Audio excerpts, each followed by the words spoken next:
श्रीराम. सर्व श्रोत्यांना प्रेमपूर्वक नमस्कार. श्रोते हो, आपण स्वामी विद्यानंद यांच्या भावार्थ रामायण संक्षिप्त या ग्रंथाच्या आधारे निर्माण झालेला मला भावलेले भावार्थ रामायण अर्थात आत्मपरायण हा ग्रंथ आपण पाहत आहोत. आज सुंदरकांडातील शेवटचा अध्याय 41वा. अतिकायाकडून रावणाची कान उघाडणे. ओम श्रीराम. श्रीराम प्रभू आपल्या वानर सेनेसहित लंकेत येऊन दाखल झाले आहेत. ही बातमी ऐकून रावण क्रोधित व उद्विग्न झाला आहे. तेव्हा रावण सर्व मंत्रीगणावर व प्रधानावर रागवला आहे व हे कसे घडले याचा जाब विचारत आहे. तेव्हा सर्व प्रधानासहित मंत्रीगण लज्जित झाले आहेत व मग ते सर्वजण गर्वाने म्हणतात, आपण आता सारे मिळून श्रीरामासहित वानरसेनेचा विनाश करू. तेव्हा तिथे असलेला अतिकाय त्या सर्वांना स्पष्टपणे बोलला व त्या प्रधान मंडळींना परखडपणे त्यांच्या निष्क्रियतेवर दूषण दिले व रावणास सुद्धा स्पष्टपणे 4 शब्द ऐकवले. तो अतिकाय म्हणतो, हे रावणा, जिथे नीती धर्माचरण आणि गोब्राह्मणांचे पालन होते तिथे यशस्वी व कृतकल्याण हे सदैव नांदते. असा राजा धन्य धन्य आहे व सीतामाता या पतिव्रता आहेत. त्यांना पळवून आणणे हे खूप मोठे निंद्य कर्म आहे. हे अतिकायाचे स्पष्ट शब्द ऐकून रावणासह इंद्रजितही ओशाळतो. आता आपण साधकाच्या दृष्टीने पाहू.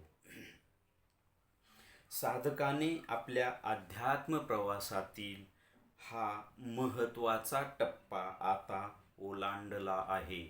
म्हणजेच साधकाने साधनारूपी सेतुबंध निर्माण करून तो भवसागर पार केला आहे. आता साधकाचे आत्मस्वरूप सद्गुरू आपल्या दिव्य मनासह व विवेक आणि प्राण, जीव व इतर सर्व मंडळीसह म्हणजे श्रीराम, लक्ष्मण, बिभीषण, हनुमंत, सुग्रीव व सर्व वानर सेनेसह आता त्या हिरण्यगर्भ नगरीत म्हणजेच लंकेत येऊन पोहोचले आहेत. हे वर्तमान अशुद्ध अहंकारास म्हणजे रावणास समजते. तेव्हा तो क्रोधित होतो व आपल्या राज्यघटकांना म्हणजेच प्रधानांना जाब विचारतो. तेही या अशुद्ध अहंकाराचेच भाग असल्यामुळे ते गर्वाने म्हणतात की आपण अशुद्ध असलो म्हणून काय झाले? आपण त्या शुद्ध मंडळींपेक्षा खूप शक्तिमान आहोत. आपण त्यांचा क्षणात विनाश करूया. तेव्हा तिथे त्या अशुद्ध अहंकाराचा अंश प्रचंड स्थूलदेह म्हणजेच अतिकाय त्या राज्यघटकांचे वाभाडे काढतो व अशुद्ध अहंकारालाही दूषण देतो आणि त्या अशुद्ध अहंकारास सांगतो की अजूनही वेळ गेलेली नाही. जागृत व्हा. त्या शुद्धीकरण प्रक्रियेचा स्वीकार करा व त्या आत्मस्वरूप सद्गुरूंना शरण जा. त्या अध्यात्म प्रक्रियेच्या नीती धर्माचे पालन करा. यातच आपणा सर्वांचे कृतकल्याण आहे. तसेच त्या परमशांती म्हणजेच सीतामातेला कपट आणि मायावीपणाने ज्या परेच्या स्थानावरून अस्थिर करून इथे स्थूलरूप देहावर आणले आहे तिला पुन्हा तिच्या स्वस्थानावर स्थापित करा. व हे सर्व ऐकून तो अशुद्ध अहंकार व ते गर्विष्ठ मन लज्जित होतात. श्रीरामार्पणमस्तु. सुंदरकांड समाप्त. आता आपण या अध्यायाचे थोडक्यात सार पाहण्याचा प्रयत्न करूया. इथे कथेमध्ये श्रीराम प्रभू आपल्या वानर सेनेसहित लंकेत येऊन पोहोचले आहेत. ही बातमी जेव्हा रावणाला कळते तेव्हा रावण त्याच्या मंत्र्यांच्यावर आणि प्रधान मंडळीवर रागवतो, उद्विग्न होतो आणि त्यांना जाब विचारतो. तेव्हा तिथे रावणाचाच मुलगा अतिकाय हा त्या प्रधानांना आणि मंत्रिमंडळांना परखडपणे जाब विचारतो आणि रावणाला सुद्धा म्हणतो की तुम्ही हे चुकीचं केलेलं आहे आणि जिथे गोब्राह्मण पालन, जिथे नीती धर्माचरण असते ना, ते राज्य आणि तो राजाही धन्य असतो. तुम्ही सीतेसारख्या महान पतिव्रतेचं अपहरण करून हे जे निंद्य कर्म केले ते योग्य नाही, म्हणून तुम्ही सीतामातांना सोडून द्या. आणि हे ऐकून रावण आणि इंद्रजित सुद्धा ओशाळतात. आता हीच कथा साधकाच्या दृष्टीने जर पाहिली तर साधकाने त्याच्या अध्यात्म प्रवासातील अतिशय महत्त्वाचा टप्पा ओलांडलेला आहे, तो म्हणजे भवसागर पार करणे. आणि तो कसा, तर त्याने साधनारूपी सेतुबंध निर्माण करून तो भवसागर पार केलेला आहे. आणि मग ही सगळी आत्मस्वरूप सद्गुरूसहित दिव्य मन ही सगळीच मंडळी आता त्या भवसागराच्या पैलपार आलेली आहेत.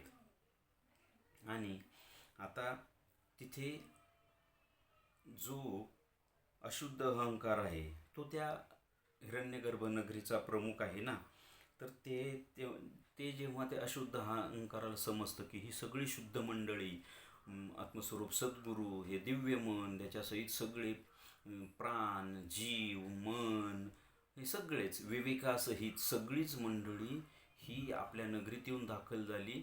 आणि हे मला कोणीच सांगितलं नाही, ते तो त्यांच्या जे घटक आहेत अशुद्ध अहंकाराचे, त्या घटकांना तो हा जाब विचारतो. तेव्हा त्याचा अशुद्ध अहंकार, आणि ती मंडळी सगळे अशुद्ध अहंकाराचा भागच आहे, ते गर्विष्ठच आहेत. कारण ती काय शुद्ध मंडळी नाहीत, अशुद्ध मंडळीच आहेत. ती गर्वाने काय म्हणतात की आपण या शुद्ध मंडळींचा विनाश करू, आपण त्यांच्यापेक्षा खूप शक्तिमान आहोत.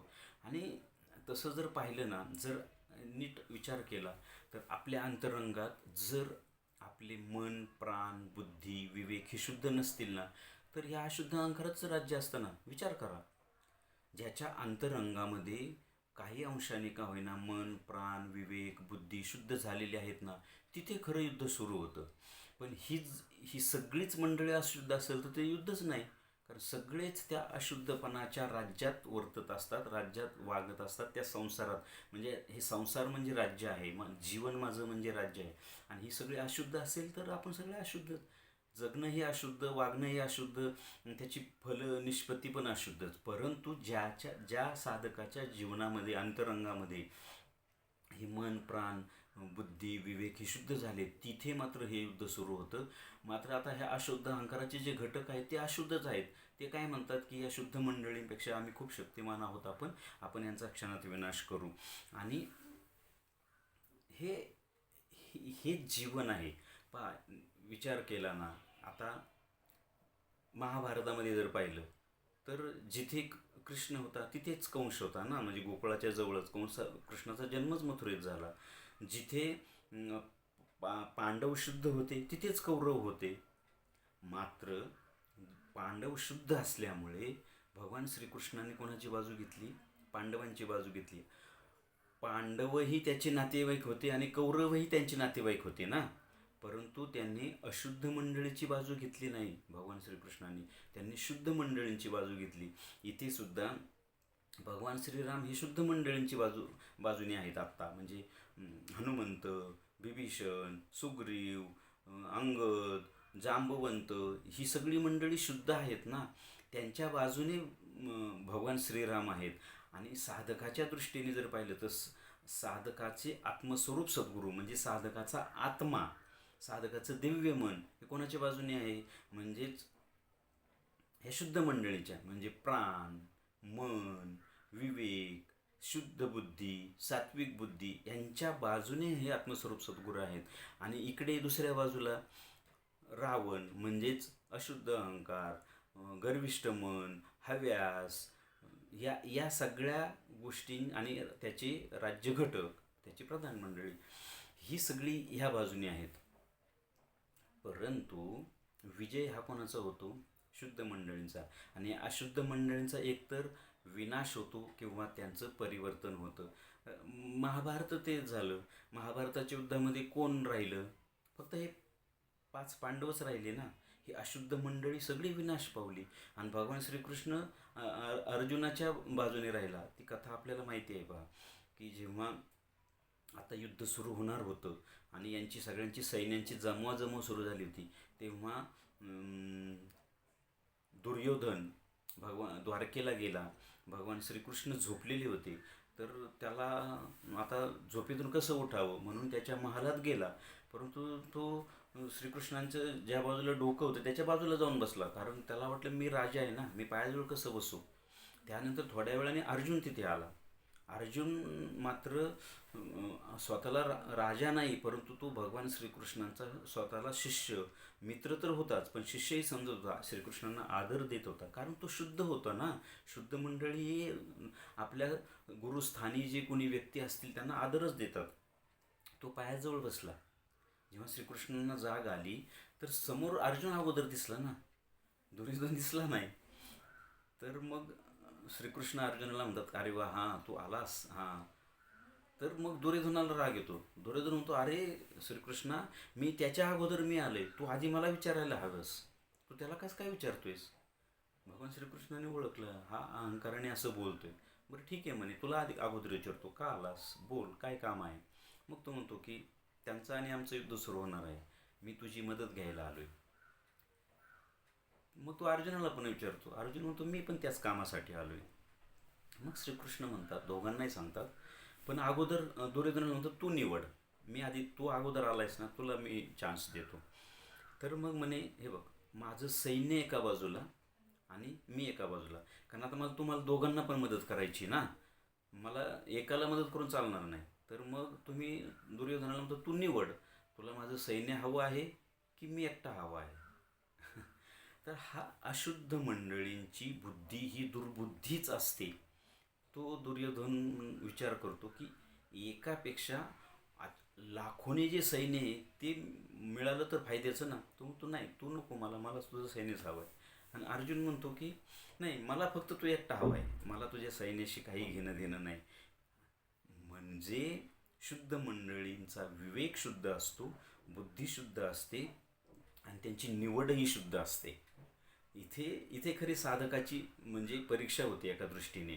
साधक जेव्हा स्वतःचं जीवन जगतो ना, तेव्हा तो या अशा गोष्टी निवडताना तो या शुद्ध गोष्टी निवडतो, अशुद्ध गोष्टी निवडत नाही आणि त्याचं जीवन जगत असतो. ही कथा किंवा जी आपण आता महाभारतातली कथा पाहिली, हेच सांगतं की तुम्ही जर अशुद्ध असाल तर तुम्ही अशुद्धाचीच निवड कराल.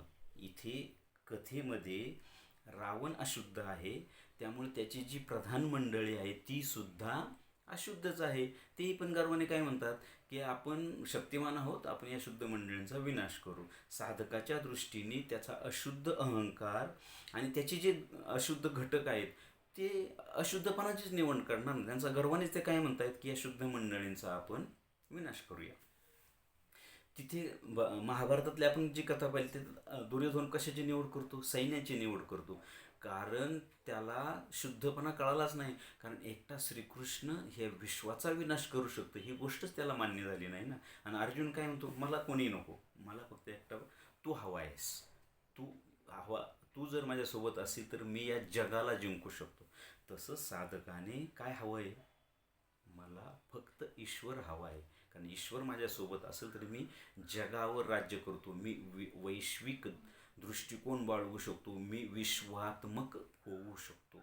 तर हेच या कथांचं सार आहे आणि याही कथेचं हेच सार आहे असं मला वाटतं. श्रीरामार्पणमस्तु. हरि ओम तत्सत. ब्रह्मार्पणमस्तु.